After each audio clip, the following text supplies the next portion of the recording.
deixa um like.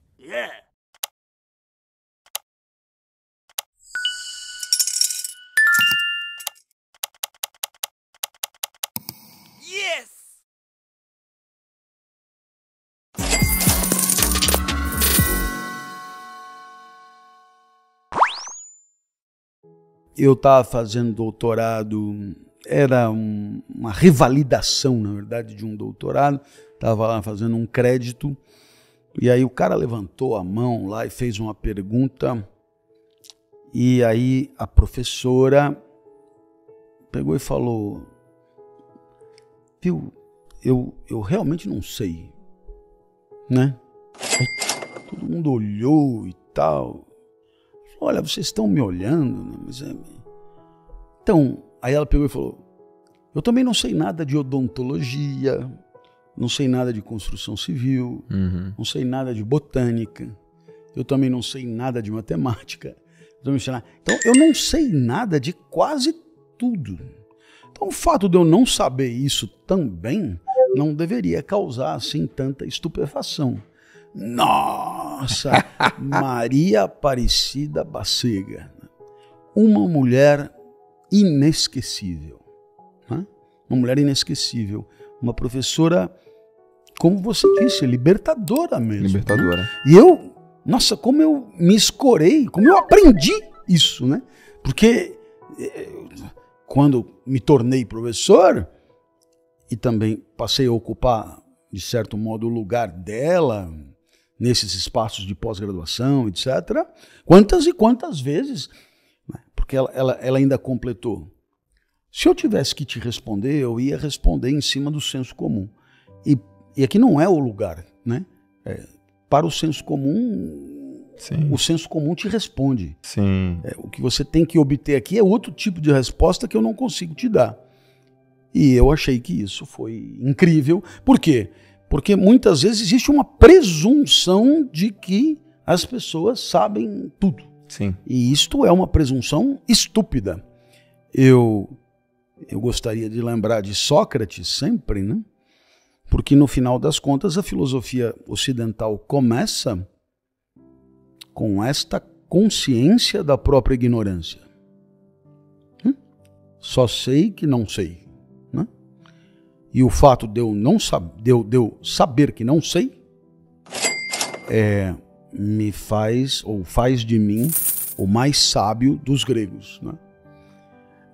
Assim, no oráculo de Delfos, Sócrates foi definido como o mais sábio dos gregos, e Sócrates começou a pensar, pô, como que eu posso ser o mais sábio dos gregos se eu não sei nada? E aí então ele concluiu, claro, o fato de saber que não sei nada faz de mim o mais sábio dos gregos. Por quê? Porque outros que acreditam saber o que não sabem são menos sábios do que eu.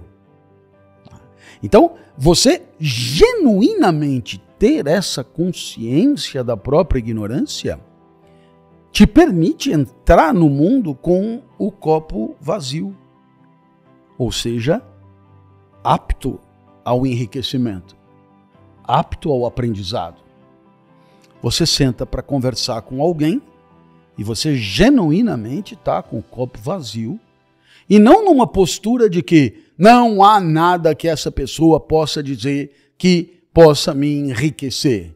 Então, eu vou tornar essa conversa uma conversa protocolar. Por quê? Porque eu já tenho o meu copo cheio e tal. Então, aí o enriquecimento tornou-se impossível. Você chega genuinamente com o copo vazio, ou seja, você vai, de fato, dar ao mundo a chance, a oportunidade de ser didata, de ser esclarecedor. E com isso, enriquecer o teu repertório e permitir melhor reflexão, melhor pensamento, etc. Então, quando Sócrates descia para dialogar, ele descia para dialogar de alma aberta, genuinamente oitivo, atento ao que estava sendo dito, não para esponjar indiscriminadamente o que era dito, mas para considerar, criticar, avaliar, né, sistematizar, etc., trabalhar em cima. Mas isso pressupõe uma abertura. E a abertura pressupõe ignorância. E a consciência da ignorância pressupõe humildade. Sim. Aonde está a dificuldade? É que a sociedade cobra outro tipo de postura. Claro. Né? Veja, no caso de trazer alguém ligado à filosofia é muito particular a história, mas se você trouxer aqui um especialista em qualquer área, o que é que se espera dele num espaço legítimo como o seu, né, de manifestação? É que o cara chegue arrebentando. Eu sei isso, eu sei aquilo, eu sou foda, eu fiz isso, eu papapá, né? Então o sujeito já chega com a xícara transbordando, né? Eu vim aqui para jogar chá em todo mundo. Imagina se eu vou aprender alguma coisa aqui, né? Eu vim aqui para dar migalhas aos pombos. E naturalmente que essa postura, que é uma postura muitas vezes exigida pela sociedade, se não aplaudida pela sociedade, é uma postura pobre. Sim. Né? Pobre porque ela inviabiliza o aperfeiçoamento da competência intelectiva. Eu acredito muito, né? Se existe algum traço distintivo da humanidade, é a perfectibilidade. É o aperfeiçoamento. Não me parece que seja a capacidade de pensar, porque o gato Epaminondas pensa tão bem quanto eu. Não é a capacidade de se comunicar, porque os animais se comunicam entre si. Não é? Portanto, não é a sociabilidade, porque os animais também vivem muitas vezes em redes bem estruturadas de relações. Portanto, Aristóteles erra quando diz que o homem é um animal político dotado de logos. Ele é, mas não é só ele que é. Agora, a meu ver, Rousseau diz bem quando diz o que discrimina o humano é a perfectibilidade. Ou seja, a possibilidade de ser humano melhor do que ontem. Coisa que com o gato, obviamente, não é possível. O gato Epaminondas, ele nasceu gato e ele não é melhor gato hoje. Ele é gato como ele era 2 anos atrás e como será nos próximos 15. Então, no final das contas, essa busca da perfectibilidade, que eu repito, pressupõe o reconhecimento da própria ignorância e, portanto, pressupõe humildade, muitas vezes ela é desafiadora porque as sociedades que frequentamos não são tolerantes para esse tipo de postura. Você entra num vestiário de clube, e se for clube de elite, pior, né? E você vê as pessoas falando, todas elas são incríveis, todas elas sabem muito, todas elas têm plena convicção de que sabem muito. Então existe ali uma prepotência exigida, autorizada e implícita como uma exigência de pertencimento.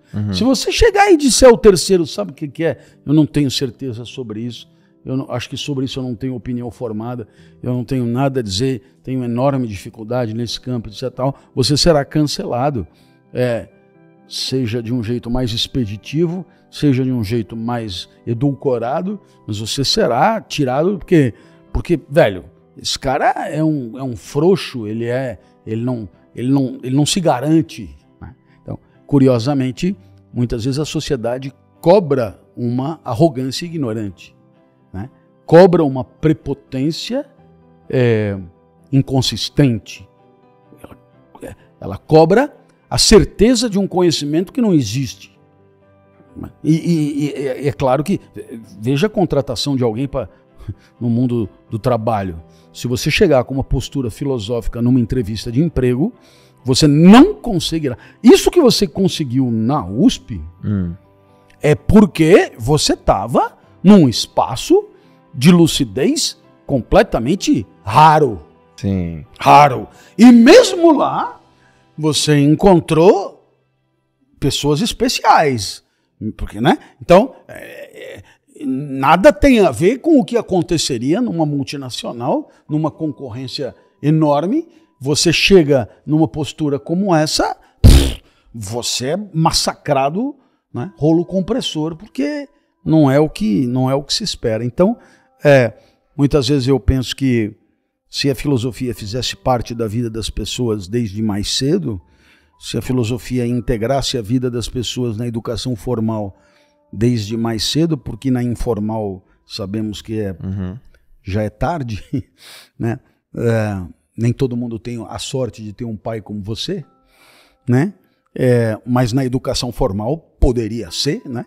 Você lidar com Sócrates desde criança, sim, poderia te permitir acender lamparinas do juízo, como dizem os indianos, lamparinas do juízo que permanecem apagadas, porque durante a educação formal a única coisa que importava era memorizar certas coisas para passar em exames. E isso é muito empobrecedor da vida escolar.